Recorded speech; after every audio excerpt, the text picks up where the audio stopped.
छान तडतडली, लसूण आणि कढीपत्ता फोडणी याची ना मस्त अशी छान बसायला पाहिजे। कैरी पण छान अशी मस्त। नमस्कार, मी वेदिका सोलफुल कुकिंग चॅनल मध्ये तुम्हा सगळ्यांचे खूप खूप मनापासून स्वागत करते।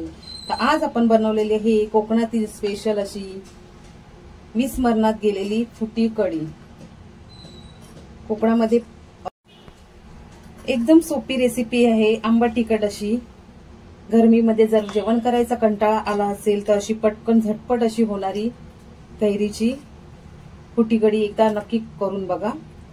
रेसिपी एकदम सोपी आहे। चला तर मग आपण याची रेसिपी बघूया।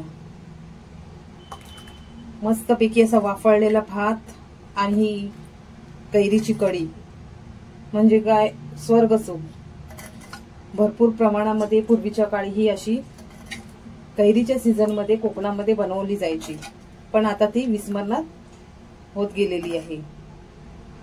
तर छान अशी मस्त कैरीची फुटी कढी। चला तर मग आपण याची रेसिपी बघूया। बघणार आहोत कैरीची फुटी कढी। सावंतवाडी कुडाळ या साईडला त्याला फुटी कढी असं म्हणतात। कैरीची आमटी पण म्हणतात काही ठिकाणी कढी म्हणतात कैरीची। तर कोकणातील विस्मरणात गेलेली अशी आपण कैरीची फुटी कढी बघणार आहोत। खूप छान लागते, आंबट तिखट अशी। जेवण करायला जर कंटाळा आला असेल तर ही अशी कढी पटकन बनवून आपण वाफळलेल्या भाताबरोबर मस्तपैकी खाऊ शकतो। चला तर मग रेसिपी आपण स्टार्ट करूया। काय काय साहित्य घेतलंय ते पाहूया। इथे मी नारळाची एक कवड घेतलेली आहे किसून। इथे मी कैरी घेतलेली आहे, छोटे छोटे असे तुकडे करून घेतलेले आहेत। त्यानंतर इथे आपल्याला तांदळाचं पीठ लागणार आहे। पूर्वीच्या काळी ना भरपूर प्रमाणामध्ये फॅमिली कशा खूप जास्त असायच्या आणि ही अशी कढी वगैरे केली ना की त्याला हे तांदळाचं पीठ लावलं जायचं, म्हणजे थोडीशी जाडसर अशी व्हायची आणि खायला पण चवीला पण एकदम खूप छान लागायची। तर अळ्यान म्हणतात त्याला, आमच्या इथे कोकणामध्ये अळ्यान म्हणतात। तर हे अळ्यान म्हणून असं लावतात। पाण्यामध्ये भिजवून त्या कढीमध्ये टाकायचं असं तांदळाचं पीठ। तर हे मी 1 चमचा एवढं घेतलेलं आहे। कोथिंबीर लागणार आहे।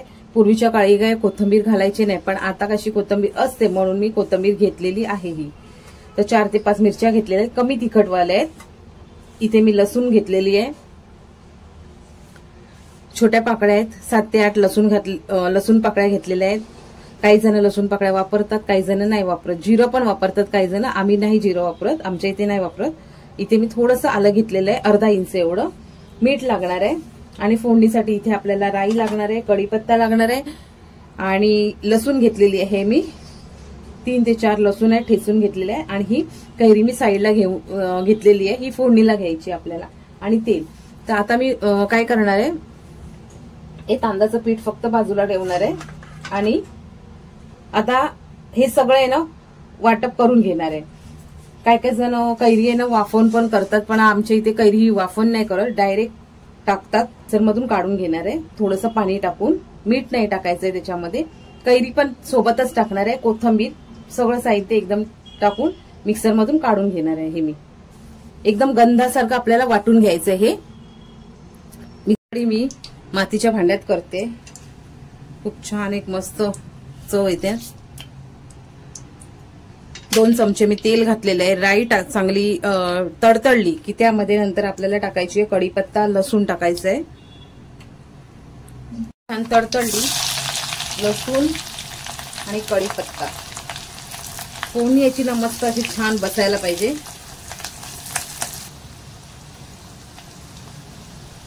आता आपल्याला ना यामध्ये टाकायची ही कैरी, हळद टाकायची आहे। काही जण हळद टाकतात, काही जण नाही टाकत, थोडीशी मी टाकणार आहे अगदी। आणि ही चांगली अशी परतवून घेऊन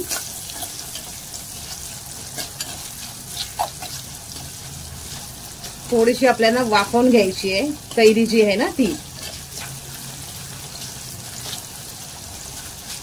इथे मी वाटप करून घेतलेलं आहे, मिक्सर मधून काढून घेतलेलं आहे, एकदम बारीक गंधासारखं वाटायचं हे। आता ही कैरी पण आहे ना मी जरा थोडीशी शिजवून घेते।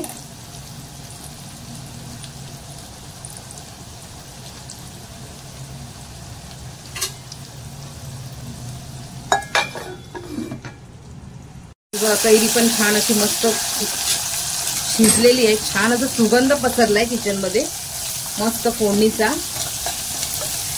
खूपच छान असा, असं वाटतं कधी होते आणि कधी खायला बसते. आता आपल्याला हे वाटप टाकायचंय, एकदम गंधासारखं करून घ्यायचंय आणि सतत ढवळत राहायचंय. आता हे नाहीतर ते फुटणार. मी आता मंद गॅस केलेली आहे. यामध्ये मी पाणी टाकते, थोडंसं पाणी टाकणार आहे आणि जे पीठ आहे ना तांदळाचं ते पण आपल्याला टाकायचंय. 1 चमचा पीठ असेल तर त्याला 1 वाटी एवढं पाणी घ्यायचंय, चांगलं ढवळायचंय, नंतर त्यामध्ये टाकायचंय. हे मिक्सरच्या भांड्यामध्येच तांदळाचं पीठ आणि हे पाणी टाकलं.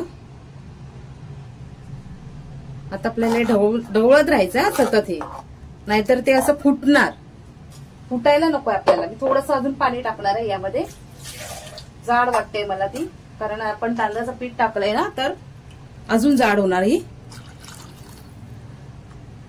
तुम्हाला जेवढी पातळ हवी आहे, जाड हवी आहे ना त्याच्यावरती, पण ही भाताबरोबर एवढीच हवी, अशी जास्त पातळ नको.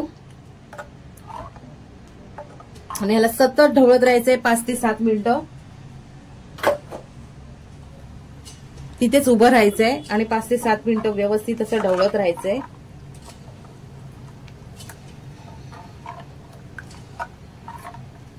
पूर्वीच्या काळी कसं माहितीये, खूप जण अशी बनवायची ही कढी, कोकणातील फेमस होती. आता पण काही घरांनी करत असतील, पण कमीच करतात, एवढी काही दिसणे येत नाही. आम्ही ज्यावेळी आता गावी जातो ना त्यावेळी शक्यतो नाही करत कोण अशी. आमची आजी, आई वगैरे ना करायची, खूप छान मस्त भरपूर भाताबरोबर असं, म्हणजे खूप छान वाटते ही खायला, नुसतीच अशी भात आणि कढी.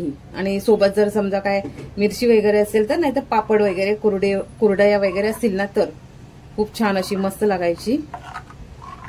ह्या कढीचं काय एक वैशिष्ट्य आहे, कढी सतत ही ढवळत राहायची आहे, नाहीतर ती फुटणार. म्हणजे जे खोबरं आहे आपलं, जे वाटप केलेलं आहे ना खोबरं आणि कैरी वगैरे, ते सगळं ना असं ना वेगळीकडे होणार आणि पाणी वेगळीकडे होणार. म्हणून हे सारखं सतत ढवळायचं. आपण यामध्ये मीठ घातलेलं नाहीये यासाठी अजून, कारण ते फुटणार. जर आता मीठ घातलं की ती कैरी फुटलीच समजा, तर ही कैरी फुटू नये म्हणून ते मीठ आहे ना एकदम शेवटला गॅस बंद केल्यानंतरच आपल्याला घालायचंय, जेवढं हवंय तेवढं चवीपुरती. तर हे बघा फास्टच आहे माझा, उकळी यायला बिलकुल पण द्यायची नाही आपल्याला आणि शिजवून घ्यायची चांगली 5 ते 7 मिनिटं.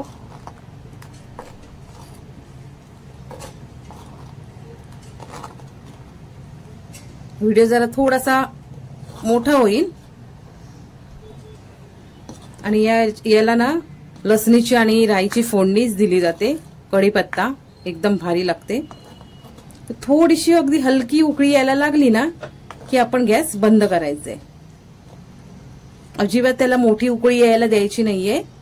असे बघा थोडेसे बघा दिसत असतील तुम्हाला खतखते येतात आहे, बस एवढे खतखते यायला लागले, बुडबुडे म्हणतात मालवणी भाषेमध्ये, खतखते म्हणतात, बस गॅस बंद करायचंय. आपणच ही शिजणार, नाहीतर ती फुटणार. आता मी गॅस पूर्णपणे बंद केलेली आहे ही बघा. आता आपल्याला यामध्ये घालायचं मीठ. गॅस बंद करूनही बघा उकळी येते आणि जर फास्ट फ्लेम वरती आपण जर तशीच जर हे केलं ठेवलं तर ती हमखास पाणी वेगळीकडे होणार आणि खोबरं आपण जे वाटप केलेलं आहे ते वेगळीकडे होणार. ही बघा कढी बघू शकता तुम्ही, अजिबात फुटलेली नाहीये. तर ही एक छोटीशी टिप्स होती म्हणून मी व्हिडिओ चालूच ठेवलेला. आणि हे जे आहे ना ते कैरीच्या फोडी आहेत, अशा मस्त अशा दाताखाली आल्यावर खूप छान लागणार. मीठ टाकते आता, मीठ टाकून आपल्याला ढवळायचंय. गॅस बंद केलेला आहे, मातीचा भांडा आहे, गरम आहे, तरी पण आपला खतखता येतोय. तर हे मी मीठ घालते आता चवीपुरती. छान असं मस्त आपली कढी तयार आहे. गरमागरम भात आणि कढी, हा हा मस्त. तर रेसिपी कशी वाटली कमेंट करून जरूर सांगा आणि जर थोडी जरी आवडली असेल तर लाईक करा, शेअर करा आणि सबस्क्राईब करा. तर ही बघा जराही फुटलेली नाहीये ही कढी. कढीचं नाव आहे फुटी कढी, पण ही बघा जराही फुटलेली नाहीये आणि व्यवस्थित चांगली शिजलेली आहे ती.